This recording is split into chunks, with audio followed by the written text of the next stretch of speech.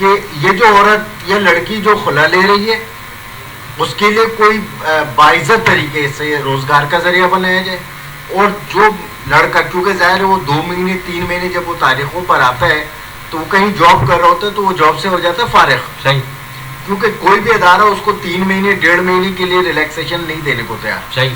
تو وہ جب بے روزگار ہوتا ہے تو بے روزگار ہو کر وہ معاشرے میں کوئی اچھا کام تو نہیں کرے گا. صحیح. تو آپ یہ نہیں سمجھتے بحیثیت سینئر وکیل کے کہ حکومت کو کوئی ایسی تجویز دی جائے کہ جو یہ خلا اور طلاق کے کیسز جو کورٹ میں آ رہے ہیں اس کے فیصلے کے ساتھ ساتھ ایسے لوگوں کو ریلیف بھی فراہم کی جائے کہ وہ کم از کم ذہنی اذیت کا شکار تو ہے، مالی پریشانیوں کا شکار نہ. اصل میں ہمارا معاشرہ ابھی جو ہمارے لوگ ہیں، ہمارا جو معاشرہ ہے وہ میں سمجھتا ہوں کہ اتنا ایجوکیٹڈ نہیں ہے، اتنا جس کو کہنا چاہیے کہ اس میں سب سے پہلے بات جو ہے وہ ضروری یہ ہے کہ وہ بندہ جو کورٹ آ رہا ہے وہ کتنا آنیسٹ ہے اور واقعی اس کو اس چیز کا کوئی اس سے پریشانی ہوگی یا آنے جانے میں اس میں. تو سب سے پہلی بات تو یہ کہ فیصلے جلدی ہونے چاہیے. اور دوسرے جو آپ نے یہ سوال کیا تھا کہ یہ اتنا جو ہے وہ شرح بڑھ گئی ہے پرویز مشرف صاحب کے دور سے، تو اس میں سلیم صاحب میں آپ کو بتاؤں کہ ایک سب سے بڑا جو فیکٹر ہے یہ خلا کے طلاق کے کیسز بڑھنے کا، کہ 2002 میں انہوں نے صدر آرڈیننس پاس کیا تھا، پریزیڈنٹ آرڈیننس 2002 میں. اس میں بس کیا کہنا چاہیے کہ ایسا ہوا کہ اگر کوئی بھی لڑکی کورٹ میں آئیے خلا کے لیے آئیے اور آ کے صرف وہ یہ کہہ دے کہ صاحب میں کسی بھی قیمت پہ اپنے شوہر کے گھر جانے کے لیے تیار نہیں ہوں، میں اپنے آپ کو مرنے پہ ترجیح دوں گی لیکن اس کے گھر نہیں جاؤں گی، تو خلا گرانٹ کر دینا چاہیے. دیکھیں جہاں تک میں سمجھتا ہوں میری اپنی تھیوری ہے کہ آپ جس آرڈیننس کا ذکر کر رہے ہیں اس کو ایکٹ میں تبدیل کر دیا گیا، کیونکہ آرڈیننس کے حوالے سے مجھے سے ناچیز کے بارے میں جو انفارمیشن ہے وہ یہ ہے کہ اس کی ویلیڈیٹی 3 مہینے ہے 6 مہینے. وہ تو باقاعدہ وہ ہو گیا نا، پھر وہ اسمبلی سے پاس ہو گیا. پھر وہ جو غور طلب بات ہے وہ یہ کہ ایک لڑکی آتی ہے وہ کہتی ہے کہ میرے شوہر کا رنگ کالا، میں اس کے ساتھ نہیں رہنا چاہتی. آپ اس کو خلا گرانٹ کر دیتے ہیں. وہ کہتی ہے کہ جی اس کی آنکھیں ٹیڑھی ہیں، میں نہیں رہنا چاہتی، آپ خلا کر. میں یہ کہتا ہوں کہ ہماری سپریم جوڈیشنل کونسل، ہمارے ججز، ہماری عدلیہ کے جو اعلیٰ لوگ ہیں وہ اس بات کو کیوں نہیں سوچتے، اور خاص طور پہ قانون بنانے والی اسمبلیز، سینٹ، قومی اسمبلی اور صوبائی اسمبلی کے ارکان یہ کیوں نہیں سوچتے کہ جو تیر آج وہ چلا رہے ہیں یا چلا چکے ہیں اس کا شکار اس کی اپنی فیملی کے لوگ، بالکل بالکل، اس میں اس کے اپنے خاندان کے لوگ بھی تو اس سے متاثر ہو سکتے ہیں. بالکل. تو میں سمجھتا ہوں کہ آپ اس چیز کی مذمت کرتے ہیں کہ اس قسم کے قانون جو ہے وہ اس کے بل کو پاس کرنے سے پہلے جو ہے وہ ایک دفعہ عوامی رائے دینی چاہیے، اور دوسرے پھر یہ دیکھنا چاہیے کہ اس سے کیا کیا اثرات مرتب ہو سکتے ہیں. مجھے اچھی طریقے سے یاد ہے کہ میں آپ کو بتا رہا ہوں یہ 92 93 کے بعد ایک کیس میرے پاس آیا خلا کا، کہ وہ dissolution of marriage by way of خلا. آپ اندازہ لگائیں کہ تقریباً 5-6 سال وہ لڑکی کورٹ کے چکر لگاتی رہی لیکن اس کو ڈیزولیشن آف میرج وہ لے نہیں سکتی. اس میں کیا تھا کہ باقاعدہ ایویڈینس کی موجودگی میں آپ ثابت کریں کہ جو اس نے آپ نے یہ گراؤنڈ لیا ان کو ثابت کریں تو آپ کو یہ میری آپ کی ڈیزالو ہوگی. ورنہ 5-6 سال دھکے کھانے کے بعد آخر وہ چلی گئی، اس نے پرسو ہی نہیں کیا. پھر یہ کون سے سن کی بات ہے سر؟ یہ میں بتا رہا ہوں آپ کو 91-92.